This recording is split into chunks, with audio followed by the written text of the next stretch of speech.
पश्चिम बंगाल के नंदीग्राम में कल होगा विधानसभा चुनाव का महामुकाबला। दूसरे चरण के मतदान में मुख्यमंत्री ममता और शुभेंदु अधिकारी के बीच सीधी टक्कर। ममता का आरोप, कल रात से नंदीग्राम में तमाम जगहों से आ रही हैं अशांति की खबरें। कल चुनाव के दिन नंदीग्राम में रहेंगे ममता, प्रशासन से स्वतंत्र और निष्पक्ष चुनाव कराने को कहा। Already taking up the matter, we are already taking up the matter with the election commission.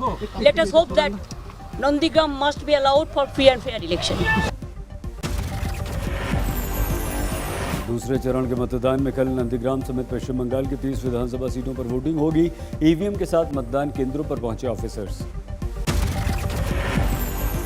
Hooghly में मुख्यमंत्री ममता की सभा से पहले टीएमसी और बीजेपी कार्यकर्ताओं में झड़प। बीजेपी के समर्थकों के घर पर हुई बमबाजी। पश्चिम बंगाल में राजनीतिक हिंसा जारी। वेस्ट मिदनापुर में बीजेपी कार्यकर्ता के घर पर हमले का आरोप। बीजेपी उम्मीदवार अमूल्य माइटी ने दर्ज कराई शिकायत। पश्चिम बंगाल के वेस्ट मिदनापुर में देसी बम बरामद। पानी डालकर निष्क्रिय करते दिखी पुलिस। वेस्ट मिदनापुर में जाली सर्वे के जरिए मतदाताओं को प्रभावित करने की कोशिश का मामला। जाली सर्वे में पुलिस के साथ संघ का दिया गया हवाला। सिलीगुड़ी में बीजेपी के महिला मोर्चे ने टीएमसी के खिलाफ किया प्रदर्शन। बुजुर्ग महिला की हत्या और नंदीग्राम में महिला से बलात्कार का उठाया मुद्दा। बीजेपी अध्यक्ष जेपी नड्डा ने हुगली समेत आज पश्चिम बंगाल में की 2 रैलियां। ममता पर तुष्टीकरण की राजनीति का लगाया आरोप। जेपी नड्डा ने पश्चिम बंगाल में महिला सुरक्षा का उठाया मुद्दा। कहा, पश्चिम बंगाल में तेजी से बढ़ा महिलाओं पर अत्याचार। महिलाओं पर अपराध में पश्चिम बंगाल सबसे आगे। बंगाल महिलाओं के किडनैप में नंबर 1 है। बंगाल अटेम्प्ट टू मर्डर में सबसे आगे है। कैलाश विजयवर्गीय ने नंदीग्राम में बीजेपी का झंडा फाड़ने और कार्यकर्ता की पिटाई करने का विजुअल ट्वीट किया। टीएमसी कार्यकर्ता पर लगाया आरोप। लिखा, परिवर्तन होकर रहेगा। हल्दिया में भी कल होगा मतदान। ईवीएम के साथ पहुंचे अधिकारी। सुबह 7 बजे से शुरू होगी वोटिंग। आज चिरांग में अमित शाह ने असम में 3 चुनावी रैलियां की। सांसद बदरुद्दीन अजमल को ललकारा। कहा, असम को नहीं बनने देंगे घुसपैठियों का अड्डा। कान खोल कर सुन लो बदरुद्दीन, ये असम को घुसपैठियों का अड्डा हम नहीं बनने देंगे। अमित शाह ने कहा, कांग्रेस नहीं चाहती असम में थमे आंदोलन और आतंकवाद का दौर। अमित शाह ने अगले 5 साल में असम को बाढ़ मुक्त बनाने का भी किया वादा। राहुल गांधी ने कामरूप की रैली में अमित शाह पर किया जमकर हमला। कहा, कांग्रेस की बनी सरकार तो असम में नहीं लागू होने देंगे हम सीएए।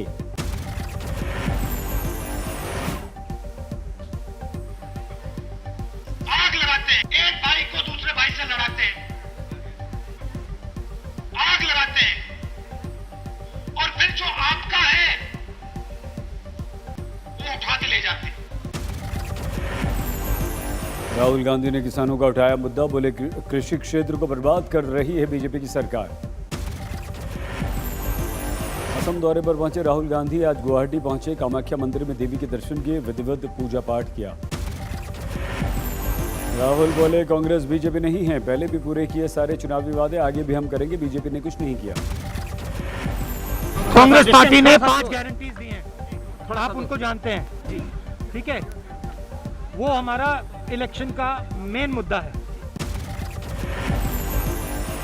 अमित शाह शरद पवार की मुलाकात में गुप्त मुलाकात पर चर्चा पर बोले, आठवले, मुझे मीटिंग की जानकारी नहीं, लेकिन छिपकर मिलने की जरूरत भी नहीं। बीजेपी के साथ आते एनडीए में अगर शरद पवार जी आते हैं तो एक सक्षम नेता एनडीए को मिल सकता है। उसी तरह राष्ट्रवादी कांग्रेस ने विचार करना चाहिए। छुपे छुपे मिलने की आवश्यकता तो नहीं है, जाहिर मिलकर निर्णय लेने का उनको अधिकार है। रामदास आठवले ने यहां तक कह दिया कि अजीत पवार के साथ पहले भी बीजेपी ने सरकार बनाने की कोशिश की थी, लेकिन बात नहीं बनी। बोले, मैं कांग्रेस और एनसीपी के साथ रह चुका हूं, मुझे इसमें कोई परेशानी नहीं है। अगर बीजेपी के साथ आती है तो उसमें कोई गलत बात नहीं है। मैं भी शरद पवार जी के साथ था, मैं भी कांग्रेस पार्टी के साथ रहा हूँ। शरद पवार को एनडीए में शामिल होने का ऑफर देने वाले आठवले ने मुख्यमंत्री उद्धव का मांगा इस्तीफा। बोले वाजे की 100 करोड़ रुपए की उगाही के आरोप में घिरी शिवसेना को अब सत्ता में रहने का कोई अधिकार नहीं है। महाराष्ट्र में 100 करोड़ की वसूली पर नहीं थम रही राजनीति। बीजेपी नेता राम कदम का आरोप, राज्य के गृह मंत्री अनिल देशमुख पद पर बने रहते हुए खुद के खिलाफ करा रहे हैं जांच। ये जांच कितने निष्पक्ष होगी सोच लीजिए। इन हालात में सबूतों के साथ छेड़छाड़ नहीं हो, ऐसी अपेक्षा कैसे की जा सकती है? बॉम्बे हाईकोर्ट में परमबीर सिंह की अर्जी पर सुनवाई। हाईकोर्ट ने परमबीर के आरोप पर कहा बिना एफआईआर नहीं कर सकते जांच। हाईकोर्ट ने किया सवाल, ट्रांसफर अर्जी आखिर जनहित याचिका कैसे हो सकती है? केरल के कोल्लम में प्रियंका गांधी का चुनावी कैंपेन। बोली राज्य के लोग असली सोना, लेकिन मुख्यमंत्री सोने की तस्करी कराने में व्यस्त।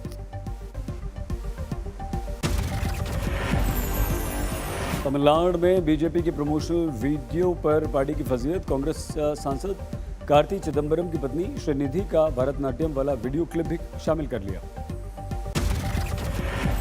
पीएम मोदी के क्राउन प्रिंस बताने पर उदयनिधि स्टालिन ने किया पलटवार। पीएम मोदी ने कल उदयनिधि पर पार्टी के सीनियर नेताओं को साइडलाइन करने का लगाया था आरोप। उदयनिधि स्टालिन प्रधानमंत्री मोदी पर पलटवार में लालकृष्ण आडवाणी, यशवंत सिन्हा, वेंकैया नायडू का दे रहे थे हवाला। कहा कि सभी जानते हैं कि पीएम बनने के लिए नरेंद्र मोदी ने नेताओं के साथ कैसा व्यवहार किया है। चेन्नई में बीजेपी उम्मीदवार खुशबू सुंदर ने किया रोड शो। डीएमके और स्टालिन पर जमकर बरसी।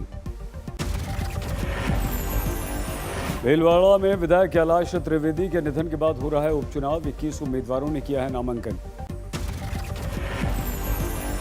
पंजाब की रोपड़ जेल में बंद मुख्तार अंसारी की आज मोहाली अदालत में पेशी हुई। बिल्डर से रंगदारी मामले का मामला है। अदालत में सुनवाई के बाद वापस रोपड़ जेल भेजा। 12 अप्रैल को होगी अगली सुनवाई। रोपड़ जेल से मुख्तार को व्हीलचेयर पर लाई पंजाब पुलिस। मुख्तार अंसारी का जल्द यूपी की जेल में होगा ट्रांसफर। सुप्रीम कोर्ट से मुख्तार अंसारी को नहीं मिली थी राहत।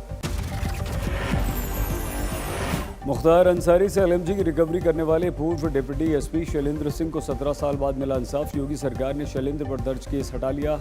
छलक आए आंसू।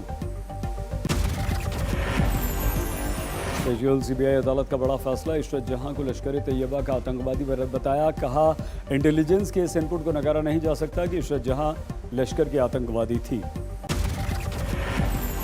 स्पेशल सीबीआई अदालत ने इशरत जहां एनकाउंटर केस में क्राइम ब्रांच के तीनों अधिकारी गिरीश सिंगल, तरुण बरूट, अनुज चौधरी को निर्दोष करार देते हुए बरी कर दिया। हमारे देश में बढ़ गया कोरोना रिटर्न का संकट। पिछले 24 घंटों में बेतहाशा बढ़े हैं कोरोना के मरीज। 53,480 कोरोना पॉजिटिव मिले। हमारे देश में पिछले 24 घंटों में कोरोना से 354 लोगों की मौत भी हुई। इस साल कोरोना से मरने वालों का 24 घंटों में सबसे बड़ा ये आंकड़ा है।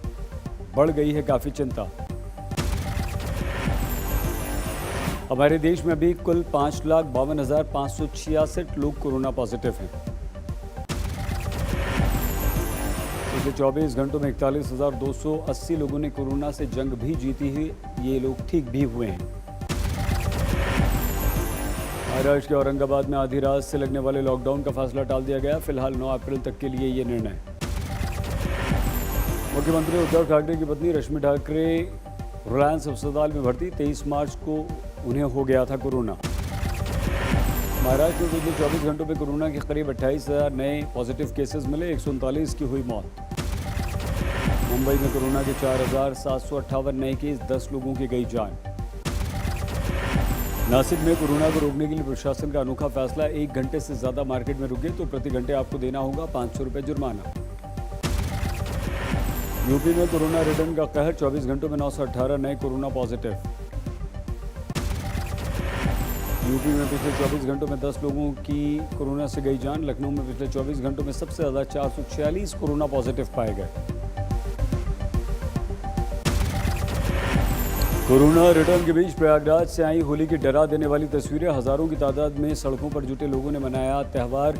कोरोना नियमों की जमकर उड़ाई धज्जियां।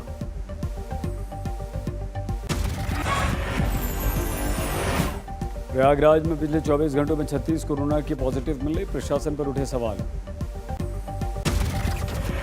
यूपी के कानपुर के स्वरूप नगर में कोरोना रिटर्न का कहर, इलाके में 13 लोग कोरोना पॉजिटिव। यूपी में 8वीं तक के स्कूल अब 4 अप्रैल तक बंद रहेंगे, यूपी सरकार ने बढ़ा दी समय सीमा। यूपी सरकार का आदेश, कोरोना वैक्सीनेशन के लिए सरकारी और प्राइवेट कर्मचारियों को दी जाएगी छुट्टी। कोरोना रिटर्न के संकट के बीच दिल्ली में बेपरवाह दिखे लोग, गाजीपुर मंडी में दिखी भीड़, नियमों की जबरदस्त अनदेखी। रोहतक में भी कोरोना नियमों की अनदेखी, लोगों के सामने आई लापरवाही। कर्नाटक में 5000 वैक्सीनेशन सेंटर जारी रखने की मंत्री सुधाकर ने दी जानकारी, राज्य में कोरोना टीके से 2000 और सब सेंटर बनाए जाएंगे।